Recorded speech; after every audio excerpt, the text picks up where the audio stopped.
कैसे हैं दोस्तों, आप सभी का हमारे YouTube चैनल में स्वागत है। आशा करते हैं आप लोग अच्छे होंगे। आज हम आपसे कुछ ऐसी फसलों के बारे में या कुछ ऐसी सब्जियों के बारे में बात करेंगे जिससे आप लगा के आप कम दिनों में काफ़ी अच्छा मुनाफा कमा सकते हैं। कुछ ऐसी फसलें जो आप लगभग 50 से 60 दिन में आप अगर खेत में आप लगा रहे हैं तो 1 से 2 बार ही खेत में देखने जाना पड़ता है। कुछ किसान ऐसे रहते हैं जिनको ज़्यादा टाइम नहीं रहते, तो कुछ ऐसी फसलों का चयन करना चाहिए चाहते हैं जो हम लगा के एक बार ज़्यादा से ज़्यादा 1 से 2 बार महीने में 1-2 बार ही खेत में जाना पड़े। और कुछ ऐसी अगर आप सब्जी वर्गी कोई भी फसल सब्जी लगा रहे हैं, उसमें क्या रहता है आपको डेली मार्केट जाना पड़ेगा, डेली तुड़ाई करनी पड़ेगी, डेली देखभाल करनी पड़ेगी। तो आपसे हम पहली बात करेंगे जो आप लगा रहे हैं, अगर 50 से 60 दिन में आपकी तैयार हो रही है जो भी फसल है, तो और आप उसको 2 से 3 बार आराम से खेत में जा रहे हैं, तो पहली बात करें आप उड़द का चयन कर सकते हैं। आप उड़द का चयन कर सकते हैं। इससे क्या रहेगा, या आप 1 से 2 बार खेत में 3 बार जाना पड़ेगा, फिर 1 से 2 पानी जो सिंचाई करने लगे उसी लिए, बाकी जुताई बुवाई के लिए। बाकी ज़्यादा आपको बार-बार खेत में जाने की ज़रूरत नहीं है, इससे मंडी में जाने की बार-बार ज़रूरत नहीं पड़ेगी। और आप इसका चयन कर सकते हैं। और बीज की बात करें कि आप किस वैरायटी किस अच्छी वैरायटी का चयन कर सकते हैं, तो आप हमारी पिछली वीडियो में जाके देख भी सकते हैं। हमने बताया भी है किस वैरायटी का आप चयन कर सकते हैं, हमने लिंक डिस्क्रिप्शन में दिया भी है।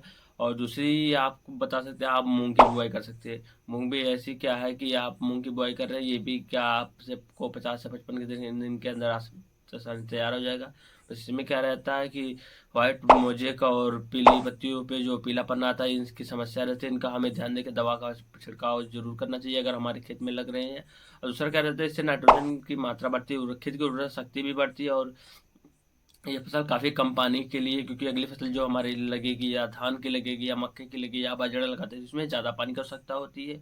और बरसात का मौसम भी शुरू हो जाता है, तो पहले हम सूखी भी अगर उसके पहले अगर हमें लगाना है तो सूखी फसल का चयन करना चाहिए। इससे क्या रहेगा, हमें पानी की कम रिक्वायरमेंट देनी रहती है।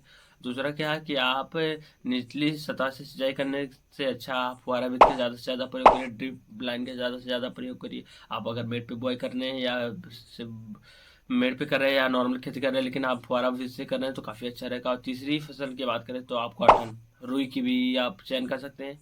रुई का क्या रहेगा कि हर साल के मुकाबले रुई का धीरे धीरे करके रेट बढ़ता जा रहा है और काफ़ी अच्छा प्रोडक्शन हो रहा है, क्योंकि क्या है, रुई की मांग की जो काफ़ी ज़्यादा हो रही है, कॉटन की काफ़ी ज़्यादा हो रही है। तो पिछले साल के मुकाबले इस साल रुई की बुआई भी काफ़ी ज़्यादा हो रही है, तो आप तीसरी क्या है कि आप कॉटन की भी चयन कर सकते हैं, ये भी काफ़ी अच्छी है। और सब्जियों की बात करें तो आप पहले नंबर पे आप धनिया कर सकते हैं। धनिया क्या रहता है कि जैसे ही आपका फरवरी ख़त्म हुआ, मार्च स्टार्ट हुआ, तो आप मतलब धनिया की बुआई कर सकते हैं। और क्या रहता है कि अगर थोड़ी जब ठंडी का मौसम रहे, जल्द से जल्द हमें धनिया की बुआई करनी है। इससे क्या रहता है कि हमारे जमानुशन में दिक्कत नहीं होती, नहीं तो जैसे ही गर्मियों का मौसम बढ़ता जाता है जमानुशन में समस्या होती है। और अगर आपने धनिया का चयन कर रहे हैं तो मार्केट रेट आपको भी अच्छा मिलेगा, 100 से 150 या 200 आराम से मिल जाएगा। दूसरा क्या रहता है कि अगर आप निचली सतह से पानी लगा रहे हैं तो इससे अच्छा आप वो फुहारा विधि से करिए, या आप बेड बना के अगर कर रहे हैं तो ड्रिप लाइन का प्रयोग करिए। इससे क्या रहता है कि आपको पानी की मात्रा भी कम रहेगी। और दूसरा क्या रहेगा कि आपको जमानेशन काफ़ी ज़्यादा मिलेगा। अगर आप निचली सतह से कर रहे हैं तो पानी काफ़ी तेजी मात्रा से जाती है और आपकी मिट्टी ज़्यादा बैठने की चांस रहती है। गर्मियों का जिन बीजों का चांस कम जमने में रहता है मौसम की रिक्वायरमेंट, तो आप फुहारा विधि का या ड्रिप लाइन की विधि का प्रयोग करिए। इससे क्या रहेगा कि आपका जमानुशन काफ़ी अच्छा रहेगा और आप इसका भी चयन कर सकते हैं।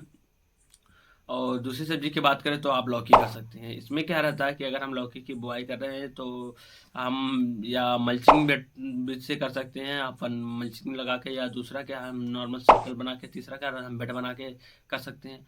इसमें क्या रहता है कि आप इस टाइम क्या मचान लगा के या झमरा लगा के आप लोग नहीं कर सकते, क्योंकि क्या रहता है कि अप्रैल या मई जून के महीने में गर्म हवाएं चलती है। इससे क्या रहता है, हमारी सब्जियां सूखने की ज़्यादा चांसेस है। जितनी ऊपर रहेंगे हवाएं चलेंगे, लू चलेगा, तो सूखने की ज़्यादा चांसेस रहते हैं। तो आप निचली सतह पे बुआई करिए और ज़्यादा से ज़्यादा आप करिए फुहारा विधि से कर सकते हैं। और निचली सतह से सिंचाई भी करें तो भी कोई दिक्कत नहीं है, क्योंकि क्या रहेगा, जितना आप निचली सतह से सिंचाई करेंगे तो हम बेड से बेड की दूरी, या मल्चिंग में भी हम बेड से बेड मल्चिंग से बो रहे हैं तो उसकी भी बेड से बेड की दूरी, या क्यारियों में बुआई कर रहे हैं उससे नाली से नाली की दूरी हमें 7 से 8 फीट रखनी चाहिए। क्योंकि गर्मियों के मौसम में क्या रहता है, जब हम पानी देते हैं तो लताएं काफ़ी तेज़ी से भगती हैं। लताएं जब काफ़ी तेज़ी से चलती हैं और ज़मीन पे काफ़ी ज़्यादा ग्रो कर जाती हैं, तो क्या रहता है, उसकी जो लताओं में जो रहता है, कहीं कहीं पे छोटे छोटे रूट निकले, जहाँ पे घुमाव या गांठें रहती हैं वहाँ पे रूट निकलना चालू हो जाता है। और वो अपना भोजन सिर्फ एक जगह से नहीं, जहाँ बुआई किए रहते हैं वहाँ वहाँ से जड़ से नहीं, बाकी बीच बीच से भी अपना भोजन लेने लगती हैं। तो उनको जब भोजन ले रहे हैं तो उनका पानी का रिक्वायरमेंट पूरा करने के लिए हमें वो जो 7 से 8 फीट या 10 फीट की दूरी हमने लाइन से लाइन की या बेड से बेड की दूरी रखी है, उसमें भी सिंचाई करनी चाहिए।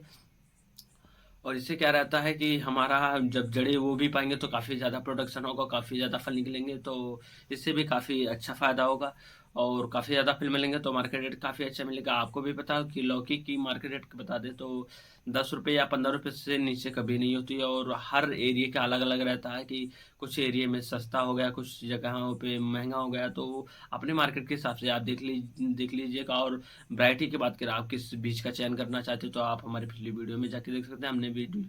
हमने लौकी के बारे में भी पूरी प्रॉपर जानकारी दी कि आप किस वैरायटी का चयन कर रहे हैं, काफ़ी जो अच्छा रहेगा आपके लिए और आपके बुआई के लिए भी अच्छा रहेगा। जो किसान लौकी की बुआई करना चाहते हो वो जाके पिछली वीडियो देख भी सकते हैं।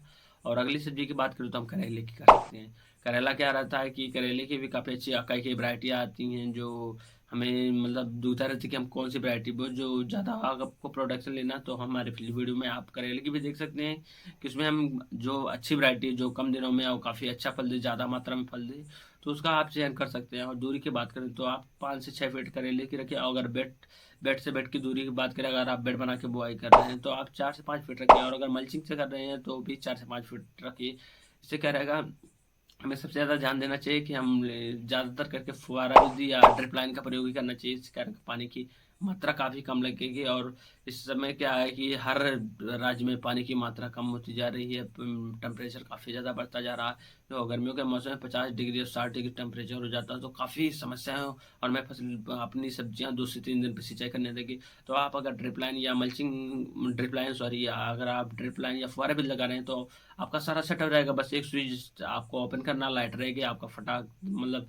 जल्दी होगा। इससे क्या रहेगा कि हमें बीच बीच में समस्या नहीं रहेगी कि हमको पाइप लगाना है या हमको मोटर से चलाना, मतलब समस्या रहती कि अगर आपको डायरेक्ट खेत में लगा रहे हैं तो आपको जहाँ पानी ना देना रहता, हम नालियाँ लगाते हैं या पाइप लगाते हैं। पाइप लगाने से जो बीच बीच में हमारी सब्जियाँ रहती हैं वो दब जाती हैं। और अगर नालियों से कर रहे हैं तो हमारा पानी उतना वेस्ट जाता है जो हमारी नालियों में जाता है, फिर क्यारियाँ में जाता है तो वेस्ट होता है। तो अगर आप ड्रिप लाइन या फुहारा बेस से कर रहे हैं तो इससे क्या रहेगा, आपका सब सेटअप पहले से ही हो जाएगा जैसे हम बीज की बुआई करते हैं और आपको सिर्फ एक स्विच ऑन करना है और काफ़ी अच्छा रहेगा। और तीसरी और अगली सब्जी की बात करें तो आप नेनुआ की भी कर सकते हैं। नेनुआ क्या रहता है कि ये सब ऐसी सब्जियां हैं जिनको ज़्यादातर के आपको अगर आप बुआई कर रहे हैं तो आपको बीनना नहीं, मतलब खेत में एक एक चुनना नहीं पड़ेगा। आप डायरेक्ट देखें कि इनकी साइज भी काफ़ी बड़ी रहती है तो आप आसानी से तोड़ाई करने में भी काफ़ी समस्या नहीं होगी और लेबर चार्ज भी कम लगेगा। जैसे क्या रहता है, कुछ ऐसी सब्जियां रहती हैं जैसे सरपुतिया हुआ या बोड़ा हुआ, इन सबको एक एक करके आपको चुनना पड़ता है कि कौन छोटी है कौन बड़ी है। लेकिन इनमें क्या रहता है कि आपको फटाफट ज़्यादा दिक्कत नहीं होती, आप कटर लिए फटाफट आप लौकी है या नेनुआ या करेला फटाफट तुड़ाई करे। और इनका वजन भी काफ़ी अच्छा रहता है कि आप 2 4 10 तोड़े 1 केजी 2 केजी आसानी से हो जाता है। और मार्केट रेट की बात करें तो करेला या हो या नेनुआ आप देखे भी कभी भी 10 रुपये या 15 रुपये से नीचे आप कभी भी नहीं बिकता। और जैसे ही हमारा मई बीतता है, अगर हम मार्च या अप्रैल के महीने में बुआई कर रहे हैं, जैसे हमारा मई बीतता है उसके बाद जब बारिश का मौसम शुरू होता है जून में, तो उससे क्या रहता है लताएं काफ़ी ज़्यादा तेज़ी से बढ़ती हैं। तो आप भी सेम प्रोसेस करते हैं, बेड से बेड की दूरी आप अपने अनुसार 7 से 8 फीट रखिए इसमें। और बीज की बात करें तो अगर 7 से 8 फीट रख रहे हैं तो बीच में आप किन सब्जियों की बुआई कर सकते हैं जिससे आपका खर्चा आसानी से निकल जाए ताकि लॉस में ना जाए। तो आप मेथी का चयन कर सकते हैं, धनिया का चयन कर सकते हैं या चुकंदर का चयन कर सकते हैं। इनमें क्या रहेगा कि आप कम दिनों में आपका तैयार हो जाएगा और आपका जो दवा का या खाद का जो भी खर्चा रहेगा वो आसानी से उसमें से उतना निकल जाएगा, बाकी आप अपनी सब्जियों से निकाल ही लेंगे। तो दोस्तों अगर वीडियो पसंद आया तो ज़्यादा से ज़्यादा लाइक करो, कमेंट करें और शेयर करें। और कमेंट करके बताइए वीडियो आपको कैसा लगा, या कमेंट करके आप ये बताइए कि आपने किस सब्जी का चयन किया या अगली वीडियो आपको किस बारे में बताएं। या आपको किसी भी फसल में कोई भी अगर डाउट हो या शंका हो तो आप कमेंट करके हमसे पूछ सकते हैं, हम आपको सारे कमेंट का हम प्रॉपर जवाब देंगे। मिलते हैं आपसे अगले वीडियो में, आज के लिए धन्यवाद दोस्तों।